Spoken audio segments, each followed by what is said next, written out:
I'm joined today with Tyler McMurtry from SGI. Thanks for being with us, Tyler. We're talking about farm equipment. Now, this time of year, we may be seeing more farm equipment out on highways around our community. And SGI has a message for drivers to keep their eyes peeled when they come across this equipment on the roads. Very much so. It's something that we like to remind people every year this time of year.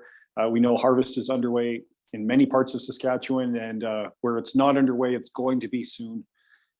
We want drivers to understand that they're more likely to encounter farm equipment using the roads, the highways, the grid roads to move their equipment between fields. And so there's a few things that you can do to increase safety for yourself and for the people that you'll encounter on the road. You indicated one of them is just paying attention and remaining undistracted. We talk about distraction a lot. Of course, it's one of the leading causes of collisions, one of the leading causes of injuries and fatality on Saskatchewan roads. But when you are in the summertime, there are so many more things that you're going to encounter on the roads. And this time of year, particularly, you're going to see those large pieces of farm equipment.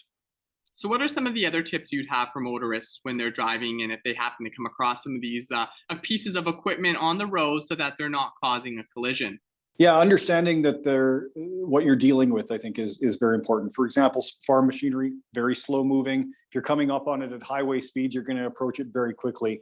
Another reason to always keep your eyes on the road and not on your phone or anything else that might distract you.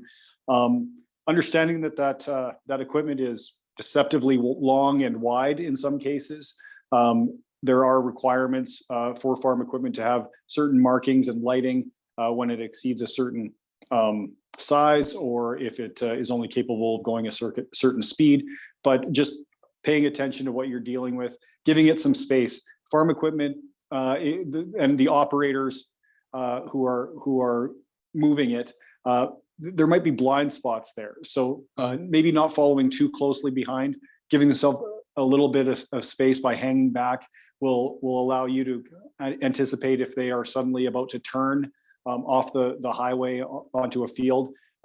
Knowing that they can't always signal their intentions as well is something that drivers should be aware of. So just paying that extra attention and trying to anticipate where the farmer is going. Of course, as motorists, we'll probably be looking to pass that vehicle, but in some cases you won't be able to if there's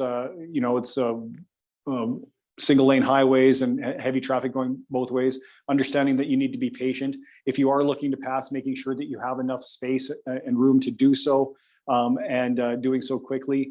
Looking ahead onto the road to see if there are any turnoffs where they might be looking to turn left just as you're pulling out to pass. That's a recipe for a collision right there.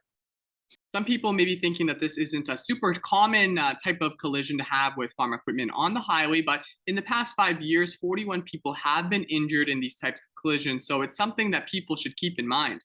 Well, if you looked at this and said, these aren't super common collisions, you'd be right. We're talking about 86 collisions over 5 years. That's not a huge number. But what does strike me about those numbers is what you noted, the injuries and the fatalities. There's been 7 fatalities as well over the past 5 years and 41 injuries. When you're talking about that number of casualties resulting from a small number of collisions, it tells you that those collisions tend to be quite serious when they do occur. So it's in our best interest to keep them from occurring. As motorists, you're often going to come out on the short end of the stick on those collisions, unfortunately, and it's the motorists who are going to be hurt. The other thing that I think we can all appreciate living in an agricultural province like Saskatchewan is just how important the agriculture industry is to the province of Saskatchewan. We all like to eat, of course, and Saskatchewan is Canada's breadbasket. But one of the things that it's a really important time of year for our agricultural producers as well. Don't want to do anything to hurt their livelihood by taking a really important and expensive piece of equipment out of commission at a very crucial time. So if you want to thank a farmer, one of the ways you can do that as a driver is to make sure that you help them get where they're going safely, and it'll benefit you as well because you won't be involved in a collision that is more likely than others to injure you.